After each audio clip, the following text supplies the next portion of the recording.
spectacular. Well, I'm working on a section about emotions. And in one of the transcripts, Gary says, emotions rule the world, and emotions rule us.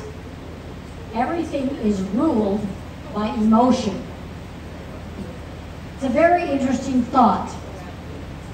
And I downloaded, I think, 3 transcriptions. And as I started reading through them, I'm looking at what can I cut, what can I combine, what do we really not need, what's the most important, what would you like to hear? And I found myself thinking back to the early days when Gary would do meetings and nobody wanted to leave the room. They were hanging on every word. And you'd get up and run to the bathroom and get back as fast as you could because you didn't want to miss out on one thing he had to say. I found myself experiencing that as I was reading through these transcripts. So I'm trying to figure out how to combine the information, make it concise, grammatically correct. You know, Gary always said that when he wrote, he started at the top of the page and ended at the bottom of the page with a period. That meant that we had to figure out where the paragraphs were, where they started and ended, and make sense for the educated person to be able to read it and understand where he was going. A lot of laughter there. He got lots better as time went on, but that's what he thought when he left the mountains. So anyway, I'm trying to make it concise, clean, understandable, written in an educated person's way. But I can't find out. I can't decide what to leave out. The information is so fantastic. And when I start, I don't want to stop reading. It's just like when he was on stage. And I've been reluctant. I have to admit, it's been hard for me with all the writing that I had to do relating to Gary because I get into it and then I start feeling sad. And so I have to put it away. And I have to go watch some crazy movie on TV to get my mind off of it. But it draws me back and it draws me back. And I see the tremendous wisdom and knowledge, the knowing that he had. And you all deserve to have that in your possession. So John and I are very busy working together. I do a first edit, then I give it to John, he edits what I edit, and then we sit down together and we edit what we individually edited. It's quite hilarious. But John is a really good writer and he has a lot of great insight and he's a vast help to me. And he doesn't get the recognition that he deserves. We are very blessed to have John Winton in Young Living, let me tell you. And my life would not be the same without him. And he would be having a fit if he knew I were saying this. But that's what I'm doing right now. Many of you come up to me and you say, Mary, how are you? You want to know the truth? I'm tired. And you know why I'm tired? Because I can't solve all the problems. I know how you feel. I've been there. I've done that. And I care so much about you individually. I care about your organizations. I care about your commission check. I care about you having the right products. I care about what you know and what you don't know. I just care about everything. And it gets me in trouble because I can't put my fingers on everything and I can't solve all the problems.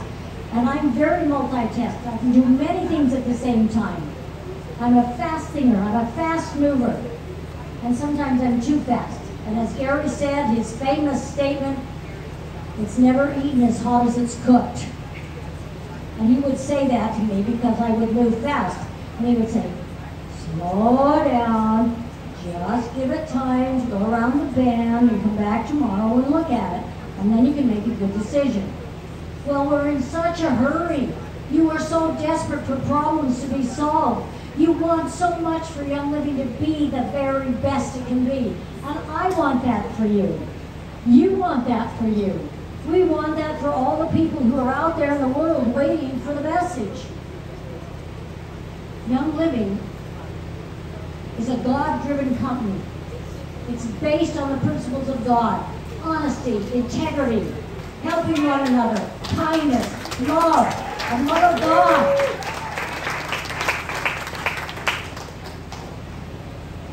When you have that kind of a company, you cannot fail. You cannot. And what is the driving power that is taking us into the future? That driving power is you. Every single one of you. It was very interesting to me. Ollie was in the office, a month or so ago. And Doc Holly and I were talking, and he's this funny guy, and he's also a fast thinker and a fast mover, and he gets really frustrated when things don't happen as quickly as he thinks they should. And we have a lot of laughter over that. But you know what he said to me? He said, "Mary, what you have seen is a cleaning of Young Living. I don't need people in Young Living who chase the dollar. I need people in Young Living who care about the products that we have, whose heart is full of love and appreciation for what we have and a desire to share that with other people. The money is a byproduct of your hard work. You have to have money to live. It's the medium of exchange throughout the world. But that cannot be your driving force. And if money drives you, it will fail because it can't sustain itself. Only the love of what you do, the love in your heart, your love of your fellow man is what sustains life." And all he said to me, "Mary, the core of Young Living is so strong. The core is still here. The core is going to rise up and rebuild and take Young Living to where Gary saw it going. You are that core." You heard what Ben said. You show up. I cannot tell you, I cannot express in more words how important you are, because you are the ones who carry the message to the world. You are the ones that person around the corner knows there's something better and they haven't found it yet.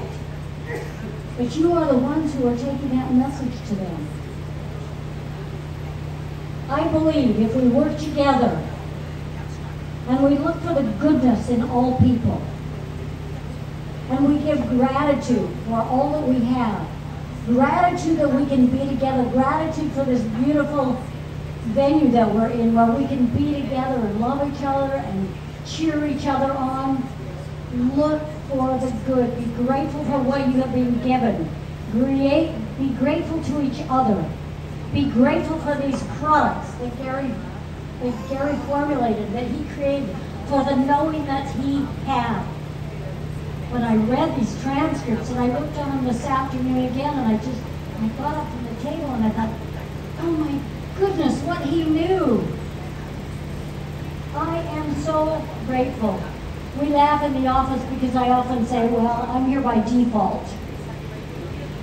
And I'm mad at Gary because he put me in this default position.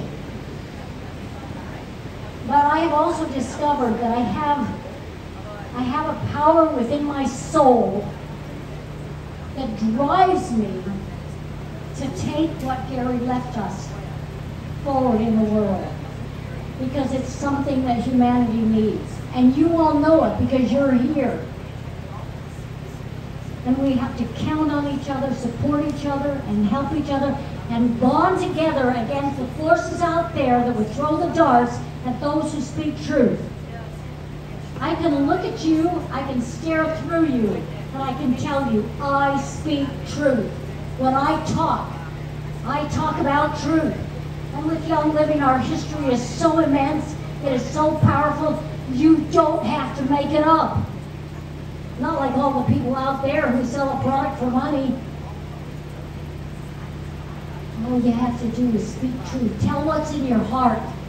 Tell how you love amino wise, Agilese, highest potential, are so many. And you all have your favorites.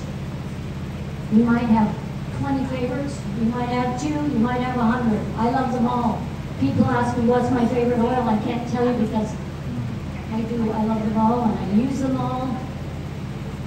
And I've heard lots of wild things from many of you that I didn't know before. And I'm going to try some of the things that I heard. Joanne Kahn sent me a text message. She was so excited that we were going to see each other, and she told me all these funny things that people are doing with Eve's mouthwash. What? People do that? Wow, that's amazing. So ask Joanne what she told me.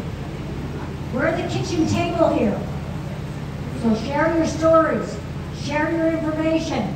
Education is the #1 way we take our products to the world. We can't do it from stage. We can't do it on the internet. We can't put it in writing. You can't send it in a text message or an email, but by darn, you can look each other in the face and tell your story. So let's do it.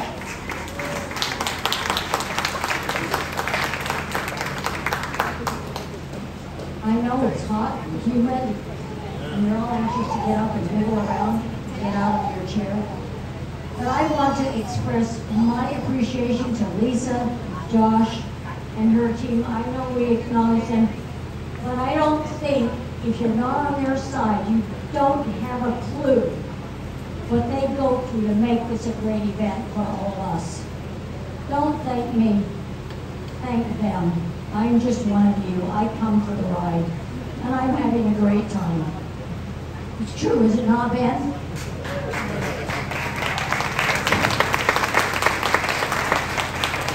So let's enjoy the time that we have here, the time that we have together. Let's really, really create that excitement and bring back to life what we had in our hearts. And take that home with you to your organizations. And let's take Young Living to that place where Gary Salt was going to go. When he said to me clear back in 1993, when he was on the ladder painting the ceiling in the old Riverton building, which most of you never saw, and I was on the floor on my hands and knees scrubbing with rags and soap. We didn't have any Thieves soap then. And he looked down at me and he said, Mary, one day we're going to be bigger than Amway. And I thought, oh, Gary, you and your ideas. Well, look where we've come. We were thrilled when we had 500 people at convention. 1,000 people was magnificent. And look now. And you don't even have to come to convention. You can sit home with your feet up and watch it on the screen. We have come so far. How much further are we going to go? And what do you see in your mind? Just know, as Gary said, put the words in motion and see only that which you talk about. See only your words coming to fruition.